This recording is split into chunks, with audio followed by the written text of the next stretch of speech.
വീട്ടിൽ കുറച്ച് തളയിൽ ഇരിപ്പുണ്ടായിരുന്നേ, പാമ്പാട എന്നൊക്കെ പറയും ഇതിന്. അപ്പോൾ അത് കറി വെക്കാൻ പോവുകയാണേ ഉച്ചത്തേക്ക്. അതിന് അരപ്പായിട്ട് തേങ്ങയും ചുവന്നുള്ളിയും കൂടിയാണ് അരയ്ക്കുന്നത്. വാളംപുളി വെള്ളത്തിലിട്ടിട്ടുണ്ടേ. അപ്പോൾ നല്ല തണുപ്പും മഴയൊക്കെയാണ് കേട്ടോ. അതുകൊണ്ട് തന്നെ വെളിച്ചെണ്ണ നന്നായിട്ട് കട്ടയായിട്ടിരിക്കുക. അപ്പോൾ ചട്ടിയിലാണേ ഉണ്ടാക്കുന്നത്. മീൻകറിയൊക്കെ അധികവും ചട്ടിയിൽ തന്നെയാണ് കേട്ടോ ഉണ്ടാക്കുക. എന്നാൽ അതിൻ്റെ ഒരു എക്സാക്റ്റ് ടേസ്റ്റ് നമുക്ക് കിട്ടും. അങ്ങനെ എണ്ണ ചൂടായപ്പോൾ അതിലേക്ക് ചുവന്നുള്ളിയും പച്ചമുളകും കറിവേപ്പിലയും കൂടെ നന്നായിട്ട് വഴറ്റി കൊടുത്തു കേട്ടോ. അതിനുശേഷം ആവശ്യത്തിന് മുളക് പൊടിയും മഞ്ഞൾപ്പൊടി ഇട്ട് കൊടുത്തു.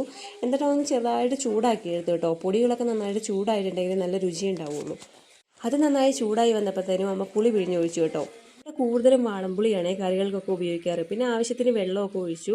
അങ്ങനെ തിളച്ച് വന്നപ്പോഴത്തേക്കും നമ്മുടെ തളയമീൻ ഇട്ട് കൊടുത്തു കേട്ടോ. ഇങ്ങനെ കറി വെക്കുമ്പോൾ നല്ല രുചിയാണ്. പിന്നെ ഉപ്പിടാത്തതിന് കാരണം ഉണക്കമീൻ ആയതുകൊണ്ടേ ഉപ്പ് എത്രത്തോളം ഇടണം ഇടണ്ട എന്നൊക്കെ അറിഞ്ഞിട്ട് വേണം ഉപ്പ് ആഡ് ചെയ്യാൻ വേണ്ടിയിട്ട്. പിന്നെ അരപ്പ് ചേർത്തു നന്നായിട്ട്. ഇങ്ങനെ തളയമീൻ തേങ്ങയൊക്കെ അരച്ച് കറി വെക്കുന്നതിന് എന്തോ ഒരു പ്രത്യേക ടേസ്റ്റാണ് കേട്ടോ. ഇങ്ങനെ എല്ലാവരും ഒന്ന് ട്രൈ ചെയ്ത് നോക്കിയേ, നല്ല ടേസ്റ്റാണ്.